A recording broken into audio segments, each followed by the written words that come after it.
Bonsoir à tous, bienvenue sur Télé Sud. C'est un nouveau journal des correspondants que nous vous proposons aujourd'hui. Dans l'actualité sur le continent, il a été question de politique, d'économie et de questions de société. Cette semaine, nous irons au Tchad, au Gabon, au Bénin et au Burkina Faso. On commence ce journal des correspondants par le Cameroun, où les premières élections régionales se sont déroulées sans heurts.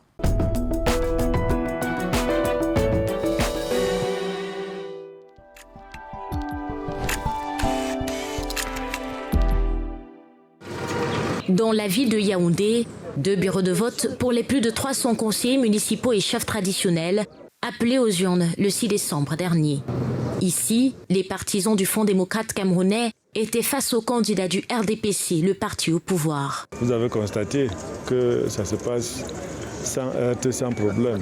Nous attendons qu'à l'issue de cette élection, que justement les régions soient rapidement mises en place pour accompagner le processus qui a été enclenché depuis quelques années par le chef de l'État, processus qui permet justement de mettre le pouvoir de décision entre les mains des localités. Une élection historique, particulièrement pour les chefs traditionnels qui ont voté pour la toute première fois leurs représentants dans leurs circonscriptions respectives. C'est le chef traditionnel qui doit apporter sur la table du maire, la hiérarchie, les desiderata pour le bien-être des populations.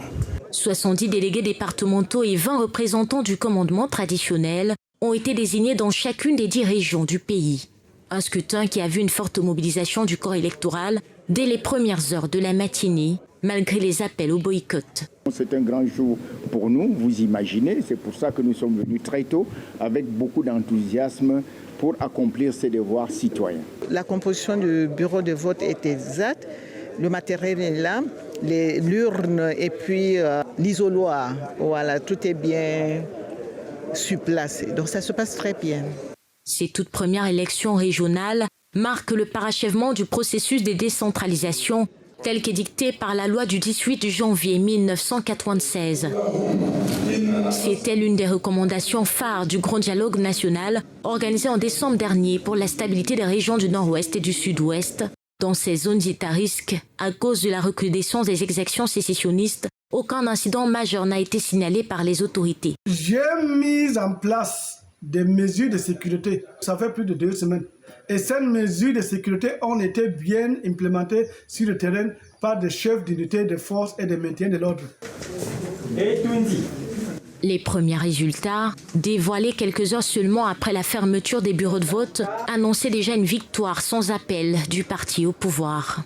Selon la loi du 14 juillet 2006 fixant le mode d'élection des conseillers municipaux, ceux-ci devront se réunir en session ordinaire le 2e mardi suivant la proclamation des résultats officiels par la commission régionale de supervision.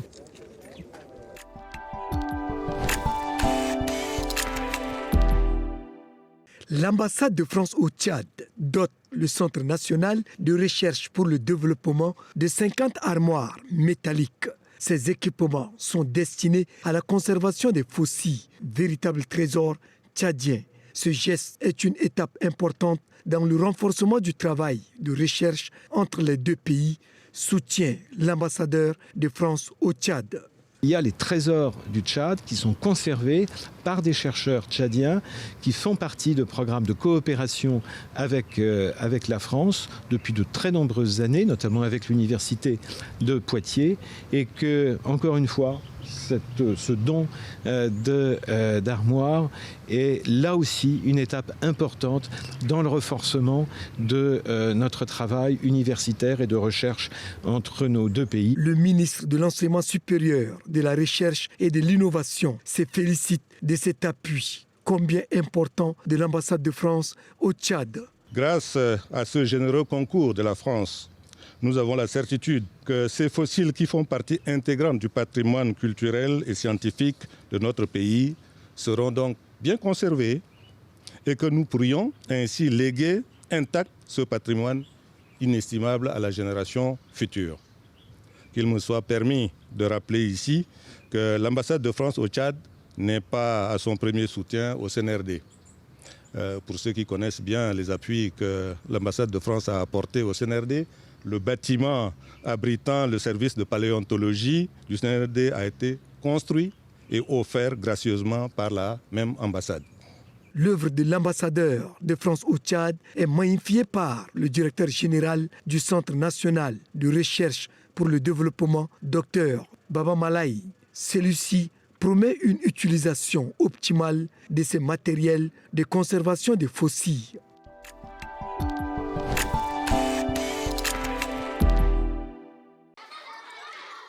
Parce qu'un enfant est un être humain à part entière ayant des droits et des devoirs, au Gabon, la protection des droits de l'enfant est une question cruciale.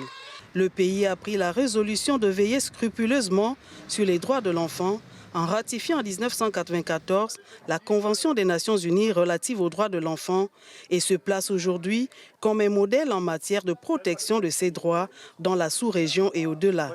Un résultat obtenu au fil des ans grâce au travail basé sur l'approche du système intégré et de la volonté des plus hautes autorités du pays.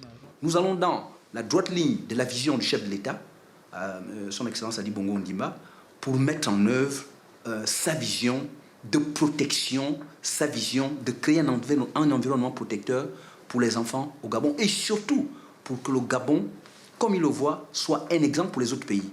La protection de l'enfant au Gabon est tout d'abord une affaire de respect de ses droits. Toute chose qui a motivé le Gabon à ratifier aussi en 2007 la Charte africaine des droits et du bien-être de l'enfant, un véritable système national de protection de l'enfant. Quel que soit l'enfant, gabonais ou non gabonais, enfant de gendarme ou enfant de civil, la gendarmerie l'accompagne en cas d'infraction. Elle veille à ce que les droits fondamentaux soient respectés. Cet enfant qui vient de commettre un impair, surtout s'agissant de la minorité pénale, ne mesure pas encore l'ampleur de l'acte qu'il vient de poser. On ne peut pas le mettre en cellule avec des adultes, on le protège. Sa garde à vue ne peut excéder 24 heures et elle est non renouvelable. Nous avons, avec l'appui de la Fondation Sylvia Bongo Ondimba, une école pour mettre en place effectivement le programme d'analphabétisation qui consiste à prendre les mineurs qui ont été en rupture avec la scolarité, leur apprendre à lire, à écrire. Ici, les centres d'accueil sont d'une grande utilité dans l'identification, la prise en charge psychosociale et la réinsertion familiale des enfants vulnérables. Nous les accueillons, notre objectif est de les accueillir, de les réinsérer dans la société et la réinsertion familiale. Professionnelle aussi, nous les accompagnons. Tout ceci parce que l'enfant occupe plus que jamais une place unique et privilégiée dans la société gabonaise et pour assurer l'épanouissement intégral et harmonieux de sa personnalité, l'enfant a le droit de grandir dans un milieu familial, dans une atmosphère de bonheur, d'amour et de compréhension mutuelle. Ainsi, parents, enfants, acteurs de la protection, en cas d'abus, d'exploitation ou de violence sur un enfant, adressez-vous au niveau départemental ou communal, aux forces de sécurité, services sociaux, aux tribunaux ou aux organisations de la société civile.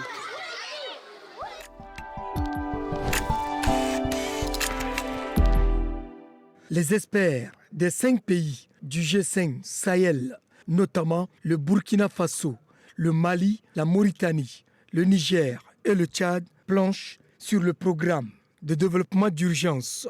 Une rencontre de haute portée dont le but vise à évaluer la mise en œuvre et le suivi du programme d'investissement prioritaire, du programme de développement d'urgence ainsi que le cadre des actions prioritaires intégrées. Au moment où nous nous acheminons vers la fin de la première phase du PIP, il est très opportun qu'une ébauche de bilan puisse être faite afin de tirer les leçons sur ce qui a marché, ce qui n'a pas été, d'en comprendre les difficultés et de tirer les leçons afin d'alimenter et de nourrir les réflexions sur la génération de la future phase du programme d'investissement prioritaire. Partenaire privilégié du G5 Sahel, l'Union européenne s'engage à accompagner cette organisation dans ses actions prioritaires. Nous restons à vos côtés. Notre accompagnement est ferme et je suis là pour vous le réaffirmer de manière formelle. Donc cet atelier est important. Pour le coordonnateur national du point focal pays, président du CNC Tchad, ce présent séminaire est un cadre d'échange indiqué pour les 5 pays membres du G5 Sahel. En effet, ce séminaire va déterminer les repères à travers lesquels les États vont réviser le PIP. Cette fois-ci, je parle acronyme. Le PIP pour prendre en compte les nouvelles approches pertinentes et éventuellement reformuler les projets de son contenu. Il est à noter que dans quelques semaines, le Tchad aura la responsabilité d'assurer la présidence du G5 Sahel pour poursuivre le processus en vue de consolider les actions fortes qui impacteront le cadre socio-économique du G5 Sahel. Ce journal des correspondants se poursuit avec le long chapitre consacré cette semaine à l'économie. On parle notamment cette semaine de la production d'ananas au Bénin.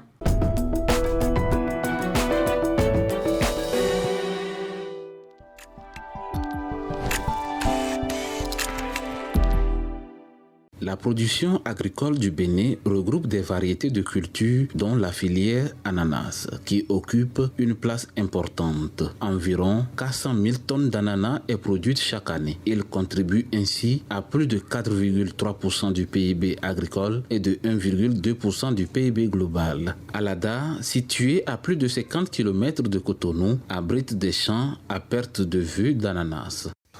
La production de l'ananas annuel est estimée à 400 000 tonnes. Maintenant, nous sommes en train de faire des réformes et nous travaillons, comme vous l'avez vu là-bas, nous travaillons pour aller à 600 000 tonnes par an. 2 variétés d'ananas sont produites au Bénin. Du pain de sucre à la cayenne lisse, chaque agriculteur choisit son mode de culture. Avec le type de climat que nous avons, le sol, nous avons ces 2 variétés-là qui arrivent quand même à s'en sortir correctement au sud du Bénin. La transformation de l'ananas reste l'un des problèmes majeurs des producteurs au Bénin. Au nombre des usines de transformation industrielle, on peut citer l'usine des fruits Tilo, qui a choisi s'industrialiser pour 3 raisons. Pour la conservation de mes produits, sur une période plus longue, parce que l'ananas est un produit hautement périssable. La deuxième raison, c'est apporter de la valeur ajoutée aux produits. Et la troisième raison pour moi, c'est de créer de l'emploi. Dotée des équipements de précision pour la transformation de l'ananas, l'usine IRA a pour objectif la redynamisation de la filière ananas. Nous avons une ambition et pour atteindre nos objectifs, nous devons de tout faire pour industrialiser. Et là encore, ce n'est qu'à mi-parcours, nos ambitions sont grandes. C'est de pouvoir améliorer la compétitivité de la filière ananas au Bénin. Confrontés entre-temps aux difficultés liées à l'exportation des ananas produits au Bénin, les producteurs se réjouissent aujourd'hui de différentes certifications leur permettant de jouir de leur production. Ça permet de vendre le produit dans les hypermarchés, dans les supermarchés et de vendre le produit avec une certaine qualité et sans reproche. En vue de garder la place de 3e producteur de l'ananas de la sous-région, les agriculteurs de la filière ananas du Bénin sont appelés à observer les méthodes de culture en vigueur pour la qualité des productions.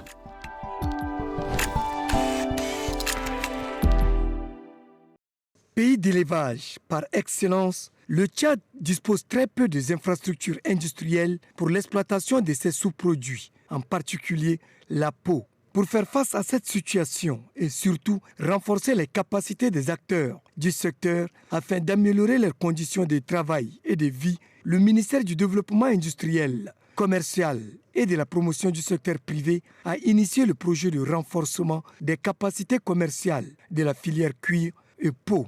La mise en œuvre de ce projet requiert une bonne organisation des principaux acteurs. Je suis parti en retraite, mais les gens m'appellent pour pour leur confectionner des ceintures de portefeuille. C'est un travail noble, très riche même, et que beaucoup ne connaissent pas l'utilité. Ils disent que bon, tantôt le travail de la peau, ça sent, c'est quoi, mais il faut entrer dedans.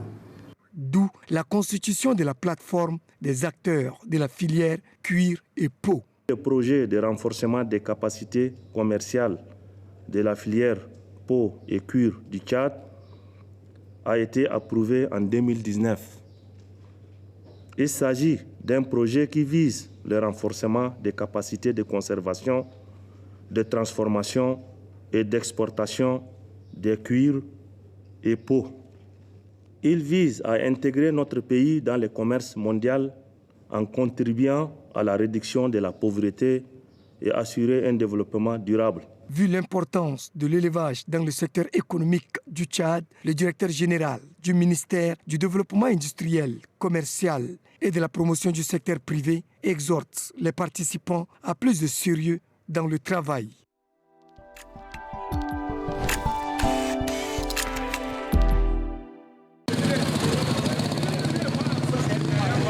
Dans ce célèbre marché de Yaoundé, la vie a repris son cours normal.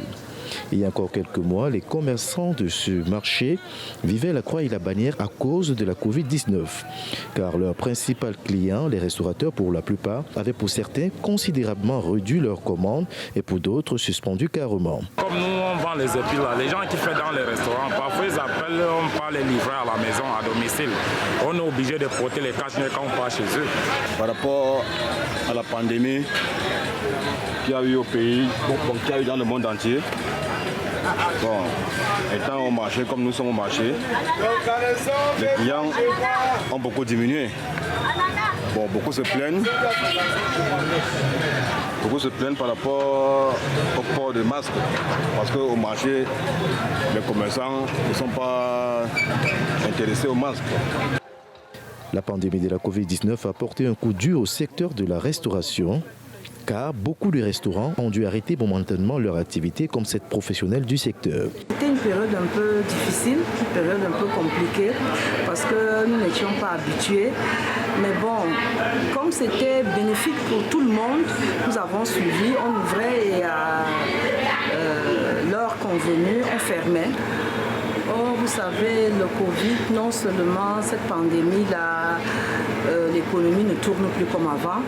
Donc, on n'a plus les mêmes recettes. Mais les petits, ayant moins de moyens, ont dû s'adapter à la situation, en trouvant d'autres moyens pour commercialiser leurs repas.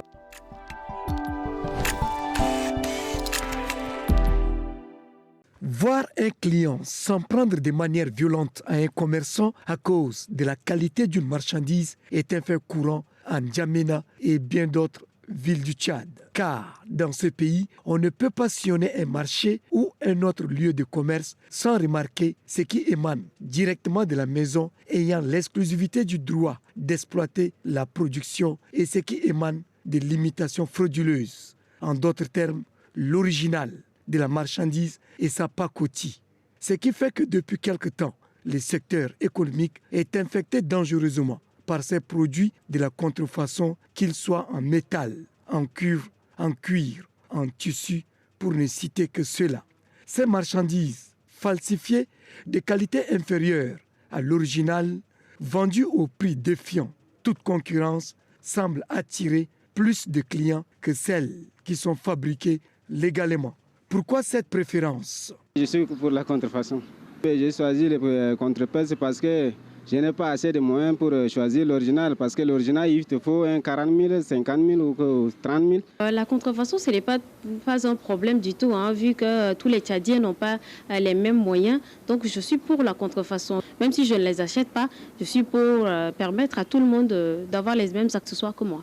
Si certains consommateurs sont pour les objets contrefaits, d'autres voient de mauvais œil cette manière illicite de produire un objet de commerce à l'insu de son fabricant officiel. Je suis contre la contrefaçon.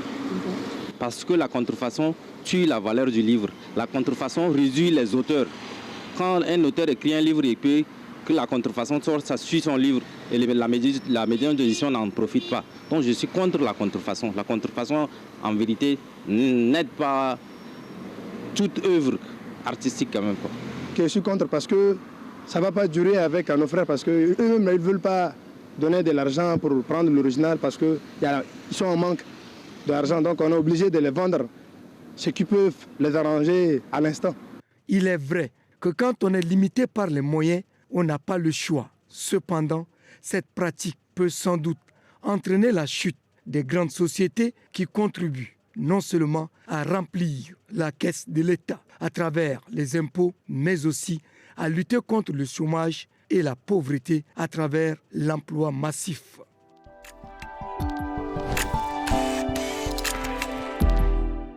Forcément, l'un ou l'autre perdra son pouvoir. Derrière la belle vitrée, sa voix résonne sur les ondes de 97.3 FM Radio Salankoloto à Ouagadougou. Amidou Zonga a vu la pandémie du Covid-19 paralyser son secteur d'activité. L'avènement du Covid-19 a été vraiment crucial pour nous, acteurs du monde culturel burkinabé. Parce qu'il faut rappeler que le Covid-19 est apparu ici au Burkina Faso le 9 mars 2020 précisément. Et quelques 2 semaines après, le gouvernement a suspendu toutes les activités culturelles sur le territoire national. Et nous, en tant que journalistes et culturels et à la fois animateurs de cérémonies d'envergure culturelle, ça a été vraiment un coup dur pour nous de traverser cette période. Philomène Nanema, artiste comédienne burkinabé, nous raconte avec humour ce qu'elle a vécu, mais elle reste optimiste pour un avenir radieux. La crise sanitaire que nous traversons, que le monde entier traverse, a eu un impact sur nos activités en tant que comédienne, en tant qu'artiste, parce qu'on a eu à annuler pas mal d'événements, pas mal de spectacles, pas mal de festivals. Et jusqu'à présent, je pense que les choses sont en train de reprendre, mais lentement, parce qu'on ne sent pas vraiment l'impact actuellement, que les choses ont vraiment repris. Mais ça est en train de venir et on a foi que d'ici là, ça sera une histoire derrière nous et que les solutions seront trouvées pour que ce genre de situation ne nous arrive plus. À l'instar des artistes, les promoteurs culturels ne sont pas épargnés. Des concerts de danse et de musique en passant par les spectacles de théâtre, les organisateurs de tous ces événements sont confrontés à ces durs exercices qui, le plus souvent, n'étaient pas préparés à cela. Donc ça a été une période extrêmement difficile pour moi en tant que promoteur culturel, en tant qu'entrepreneur culturel, parce que c'est vrai que nous avons suivi justement cette actualité au niveau de la Chine et de l'Europe, mais on ne pensait pas effectivement que cette maladie allait franchir donc la zone africaine. Malheureusement, nous avons vécu cela. J'organise un événement qui s'appelle le Festival de musique Afrobeat de Ouagadougou, qui rassemble des milliers de personnes chaque année. Donc, nous étions à 19 jours donc, de l'ouverture du festival. Le Conseil des ministres du Burkina Faso a suspendu tous les grands regroupements, toutes les grandes manifestations pour justement prévenir cette maladie. Cela nous a foudroyés en plein cœur. Moi, je suis très optimiste parce que chaque étape est une étape nécessaire pour l'évolution de l'humanité. Cette pandémie a frappé de plein fouet le secteur des arts et de la culture dans le monde entier. Comme tous les autres secteurs de la société et de l'économie affectés ont besoin de l'appui des pouvoirs publics pour atténuer les effets négatifs du confinement et du ralentissement économique, mais aussi pour accélérer le processus de reprise. Le Burkina Faso sera la dernière escale de ce journal des correspondants. Nous parlons de la dégringolade du marché de la vente d'objets d'occasion venus d'Europe.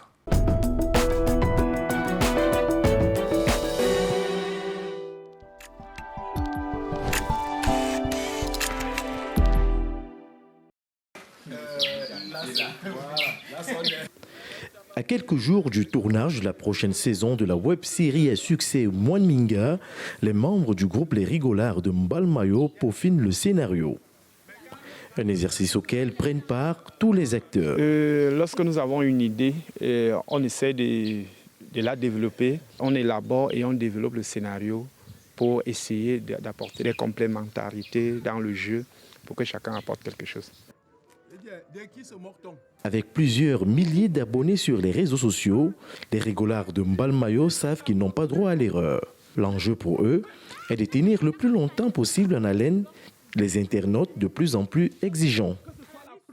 Internet, c'est un public très difficile, mais il est c'est le contact direct. Parce que dès le départ, nous, on travaille pour la télé. Pour la télé, vous n'avez pas un retour direct. Et vous faites un truc et puis quelqu'un regarde, il zappe, il sourit. Mais il n'a pas cet échange direct. On sait exactement ce que ce public veut. Et lorsque nous osons, même avec certains sujets, on sait aussi le mal que ça pourra ramener. Cette rigueur et abnégation au travail portent déjà ses fruits. La troupe a remporté en novembre dernier le prix de la meilleure web-série du Cameroun au dernier festival des écrans noirs. Une consécration qui ne laisse pas indifférent ces derniers. J'ai jamais vécu un truc pareil. C'est vrai que j'ai d'abord joué au ballon, au football, j'étais amoureuse du football. Mais je ne savais pas que je pouvais encore vivre un truc qui serait encore plus mieux que le football. J'ai vraiment pas trop de difficultés, à part que je suis beaucoup sollicitée par tout le monde qui veut m'épouser. C'est très génial. Très belle expérience. Quand je regarde qu'on est parti de rien, on partait à l'école, après on se regroupait juste par amour pour la comédie. Cette consécration est également saluée par les autorités locales de Mbalmayo. C'est une fierté pour la ville de Mbalmayo et pour tout le département d'Union Esso.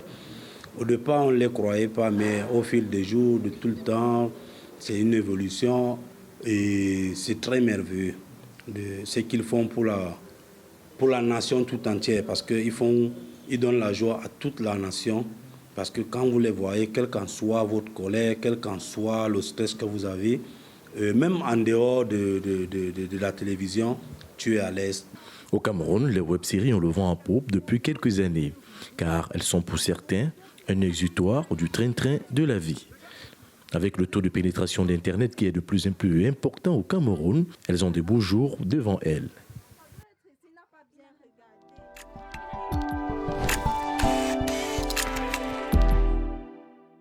Réfrigérateurs, ustensiles de cuisine, sacs, jouets, bicyclettes, chaussures et même produits alimentaires sont quelques-uns des produits d'occasion importés au Burkina Faso. France au revoir, c'est l'appellation donnée aux marchandises d'occasion vendues dans les artères des villes africaines. Leurs marchandises font le bonheur de nombreux Burkinabés qui y trouvent leur compte. Ça fait environ 5 ans déjà que je viens ici m'approvisionner en frigo et en différents appareils électroménagers. Le choix de France au revoir parce que d'abord, il y a la qualité. De deux, ça ne se gâte pas vite. Parler de tomber en panne, ça tombe en panne rarement. Et de trois, ça glace l'eau et les différents produits que nous mettons à l'intérieur. C'est ça en tout cas qui me motive personnellement à aller vers les France au revoir. Ils sont nombreux les Burkinabés qui vivent de ce commerce de France au revoir. Mais la maladie à coronavirus qui sévit actuellement dans le monde, surtout dans les principaux pays de provenance, notamment France, Italie, Espagne, les marchandises d'occasion restent une source d'inquiétude pour les acteurs du domaine. Ça ralentit un peu parce qu'en Europe, que les France au revoir, ça venait beaucoup. Maintenant, ça vient un peu comme avant. Donc le prix même est un peu remonté. Les prix même que nous achetons là, c'est un peu remonté. Parce qu'il y a des pays même que ça vient un peu. Parce que France Rova, ça vient en Italie, en Allemagne, en Hollande beaucoup. Mais depuis le Covid a commencé là, en Italie, là, ça vient plus. Donc, ce qui fait ramener ça en Allemagne, ils ont remonté les prix. Le marché n'est plus comme avant. Parce qu'avant, au moins, c'est bon. Comme ça mouvementait trop, voilà, là, on arrivait à évacuer nos marchandises un peu. Mais pour le moment, avec le Covid-19, là, bon, on n'arrive pas à faire le marché comme on faisait avant. Maintenant, on va en ligne. Si ce n'est pas dans les réseaux sociaux, on n'arrive plus à voir. Il y a ces clients qui n'acceptent pas sortir pour se promener, pour chercher les marchandises. Mais des fois, comme on fait des publications sur les réseaux sociaux, on arrive au moins à avoir des clients où on peut les livrer à la maison. Voilà. Sinon, bon, pour le moment, franchement, le marché et puis les années précédentes, ce n'est pas la même chose. Si les vendeurs de France au revoir ont peur de l'avenir de leur commerce, les clients, eux, ne sont-ils pas réticents à acheter désormais les produits d'occasion ? Voilà, c'est la fin de ce journal des correspondants. Comme d'habitude, merci à toute notre équipe de correspondants sur le continent sans lesquels ce journal n'aurait pas été possible. Merci à l'équipe de montage, de tournage et de réalisation. Je vous remercie, vous aussi, de nous avoir suivis. On se donne rendez-vous la semaine prochaine pour un nouveau journal des correspondants. D'ici là, portez-vous bien. Excellent week-end sur Télé Sud.